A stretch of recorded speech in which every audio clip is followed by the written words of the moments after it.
Near mint condition, the home of collected editions. That cover's so awesome. That, as they say, is that. Marvel Comics. Let's go ahead and get started.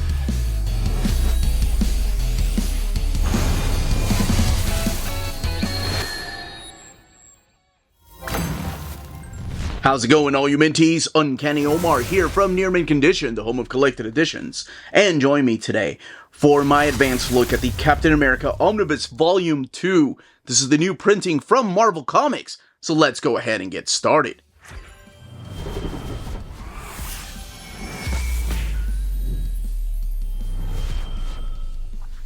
And welcome back, everybody. Now, before going any further, I do want to thank David Gabriel and the fine folks at Marvel for sending us an advance copy of this omnibus. This omnibus is due out in a direct market and book market on October 1st or 2nd, depending on where you get your books. What we're looking at here is the direct market cover. This is the one that's supplied by John Romita Sr. And on the left-hand side is your standard edition cover. That is the one that is supplied by Carlos Pacheco. That's the one that's going to be available everywhere, while the one here on the right is only available at your local comic book store or places online like cheapgraphicnovels.com, waltzcomicshop.com, bdcosmos.com, comicsbugle.com, readcomics.com, dyandbreedcollectors.com, organicpricebooks.com, talesofwonder.com, instocktrades.com, and dcbs.com. So let's go ahead and take a closer look at this book, since everything underneath the dust jacket is the same. Again, the cover is by the legendary John Romita and featuring Captain America and Falcon, a character that just grew and grew in popularity since his first appearance in this book.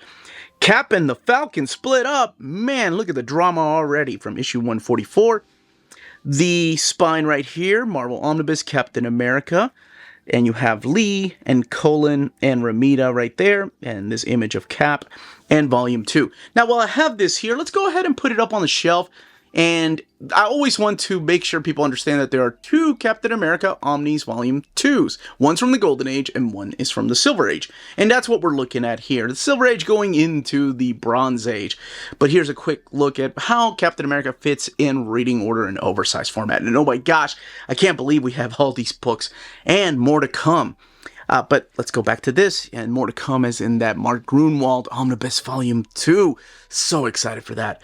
Marvel Legends Stan Lee, Gene Colan, and John Romita craft iconic stories, including the debut of the Falcon. Here's all of the covers, the ISBN, what it collects, Marvel logo, and rated teen.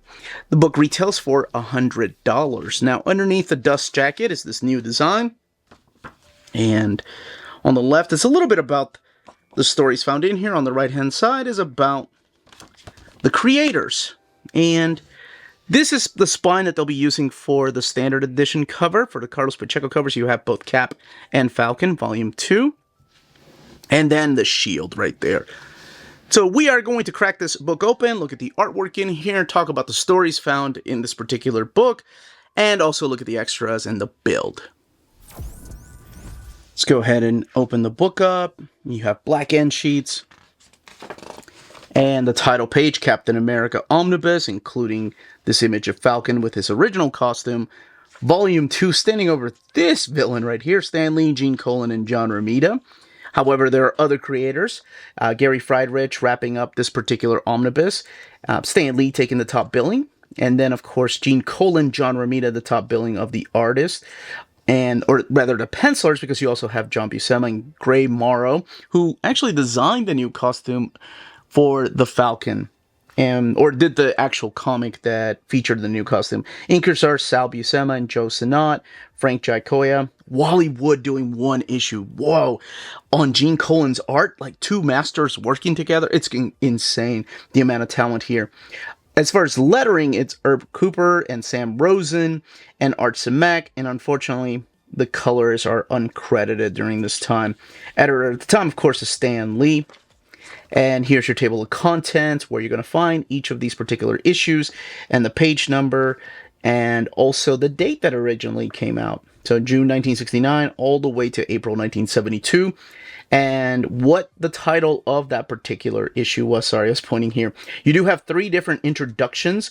One from the legendary Gene Colan, one from Bruce Canwell, and one from John Romita.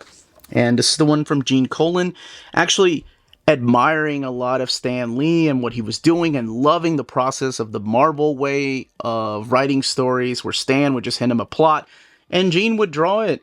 And he would go back to Stan with his fingers crossed going, oh man, I hope he doesn't make me change anything. And I thought that was really unique, like a unique way of working, the Marvel way of storytelling, which kind of, some people still use. So collected in here is Captain America issues 114 and 148, retails for $100. So this particular stories in here are about Captain America being completely different than Steve Rogers, or rather Steve Rogers is still missing. Nobody really knows who he is as Captain America. Captain America is still out there. He's also not really with the Avengers towards the beginning of this. Him and Sharon are having some personal issues, and he is currently fighting the Red Skull. Now, during the beginning of the storyline, we have Rick Jones playing the role of forever sidekick, and this time around, he's dressed up as Bucky. Again, pretty much the storyline's wrapping up from the last omnibus. And eventually what ends up happening is that, first of all, my gosh, Gene Colan's artwork. There is a story where Captain America and the Red Skull switch bodies, like vice versa. I don't know why I went with vice versa instead of like 18 again. I'm sure most people probably know the movie Freaky Friday. They switch minds, right? Like Captain America is now inside of Red Skull's body, and Red Skull's mind is now inside of Captain America. And making his debut is this character that will forever be known as the Falcon. That's right, Sam Wilson, before the wings and before the red and white costume, makes his first appearance in issue 117. And he was a really popular character because a lot of people, if you look at the letter pages, by the way, letter pages are all intact, they wanted to see more and more of him. Now, I will say that this particular omnibus also has a lot of social commentary. Some that I honestly forgot about because I had to reread mainly the middle arcs through here because I had just read some for the Epic collections and some of the reprints. But there's a lot of social commentary in him, Captain America and how he's dealing with like the Vietnam War or some of the riots going on. But that happens towards the middle. So again, the first part is really this long story arc about this cosmic cube and switching of the bodies. But then we get to see him fight other characters. You get to see him fight the Scorpion. Suprema makes an appearance through here. And eventually there is also the college camp story is in here as well. And that one is regarded as one of the ones that stands out about social commentaries on real life because it's about the students' rights during this particular era. And man, it's so different than like Captain America modern times when it comes to just being in your face about the way Captain America is, because he's kind of moody at first, not really believing in himself until that whole mind switch story arc. And then we get to the second collection in here, which is got a forward by Bruce Canwell explaining these particular stories. One of the things I didn't note, this is the fight against the Mandarin, one of the things I didn't note is that I had no idea that Gene Colan was such an enthusiast of movies. Like, he loved the movie Bullet. So there is like a 6-page car chase scene here that Stan Lee was like, do we really need to make it 6 pages? I thought that was awesome that he put it into the comic because he's such a fan of the movie. Like, the chase scene was so awesome in there. You're going to see a lot of splash pages here. As a matter of fact, the earlier you look on, like here, you're going to see like big panels. Like, those are 3-panel pages right here. That's Gene Colan was known to do like just big panels and big splash pages. There is just a splash page of somebody opening the door, like somebody's hand on a door handle. But, 4-panel pages, 3-panel pages.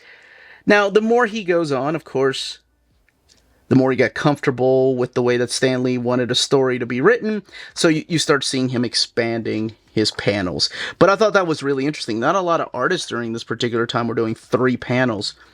Lots of splash pages, because like I said, he's a fan of the splash pages.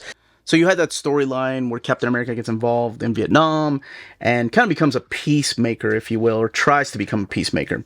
Then you have the Diamond Head storylines, where it's a radical movement that frames the character of Sam Wilson for committing a crime. And it's this whole kind of why are they doing this movement, and Captain America trying to get involved, sometimes not really for himself, but sometimes for Sharon Carter, thinking like he's doing the right thing. It's a different type of Cap. And it is also during this particular section of the book that we get Gene Colan doing the pencils with Wally Wood doing the inks. This is so mind-blowing just to see both of these legendary creators working together for one particular story. And it's an awesome story with the S.H.I.E.L.D. and Nick Fury, and of course Captain America still being a little moody, just a little bit. And then we get the return of Bucky Barnes. So Bucky Barnes, the original Bucky Barnes, is back. But how can that be possible if you've been reading comics? Well, I will let you find out for yourself what ends up happening and what characters are involved with this particular Bucky Barnes. And then, of course, the origin of M.O.D.O.K. We finally get a particular origin for that character as we wrap up that middle era of Captain America and we go to the John Romita era. So Gene Colan ends up leaving the book, and then, but not before he draws this, I think this is the man, not man-ape, the man-gorilla, I think it's what is one of those names that they were using at the time. John Romita's forward here is wonderful, talking about just how much he admired Captain America and what it meant to him, and how amazing it was to have this chance to draw Captain America. Now, of course, we lost John Romita couple years ago. So this is just a wonderful, I love introductions, just reading about the stories behind the stories.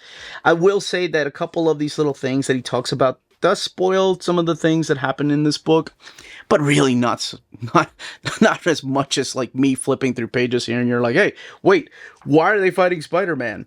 So yes, he got to draw Captain America. Now, of course, this isn't the first time he's drawn Captain America, because he got to draw Captain America in the 50s, just for a few issues before the series was unfortunately canceled way too early.